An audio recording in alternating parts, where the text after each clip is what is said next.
रज्जू और सोना होता है। एक आम के पेड़ पर बैठी बातें कर रही होती हैं और रज्जू किसी भूखे बच्चे की तरह आम खाने में लगी होती है। उसे देखकर सोना कहती है, अरे रज्जू, तू आम कैसे खा रही?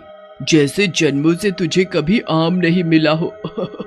बिल्कुल नशेड़ी लग रही है तू आम खाते हुए। सोना की बात सुनकर रज्जू हंसते हुए कहती है, सोना बहन, तुम भी ना नशेड़ी। अरे आम है ही ऐसी चीज, तुम्हें पता है ये फलों का राजा है और सिर्फ इसके लिए तो मैं किसी की जान भी ले लूं। और सिर्फ पके ही नहीं, मैं तो कच्चे आम भी खा सकती हूँ, और मैं कहती भी थी पहले। लेकिन रज्जू बहन, जरा ये तो बताओ, तुम चुड़ैल कैसे बनी? तुम तो भले घर की लगती हो। सोना की बात सुनकर रज्जू उदास हो जाती है और अपने बारे में बताने लगती है। मैं रामपुर गांव में रहती थी।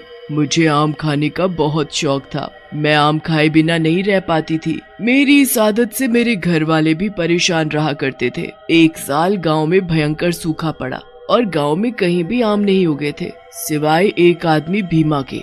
एक रात मैं भीमा के बाग में आम तोड़ने गई, तभी वहाँ भीमा आ गया। रज्जो, यहाँ के कर रही है तू? जानती ना है कि ये मेरा बाग है? चल फूट यहाँ से, चल। अरे भीमा भैया, ऐसे क्यों कर रहे हो? मैं तो बस थोड़े से आम ही तो खा रही हूँ, खा लेने दो। इस बार पूरे गांव में कहीं आम नहीं है। लेकिन भीमा रज्जू की एक नहीं सुनता और उसे अपने बाग से धक्का देकर भगा देता है। रज्जू रोते हुए घर पहुँचती है। घर पर उसके गरीब पिता रामलाल रज्जू से पूछते हैं।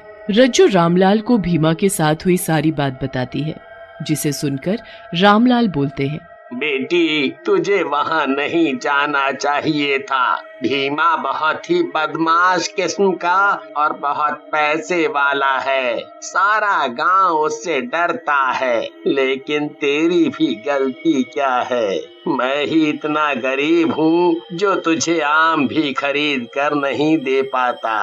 रामलाल को यूं दुखी देख रज्जू रामलाल से कहती है, आप दुखी मत हो पिताजी, मैं आगे से आम के लिए उस बदमाश के बाग में नहीं जाऊंगी, आप चिंता मत करो। एक रात रज्जू को आम खाने का मन होता है, जिसकी वजह से वो सो नहीं पाती और घर के बाहर निकल जाती है। तभी उसकी सहेली रमा भी वहाँ आ जाती है।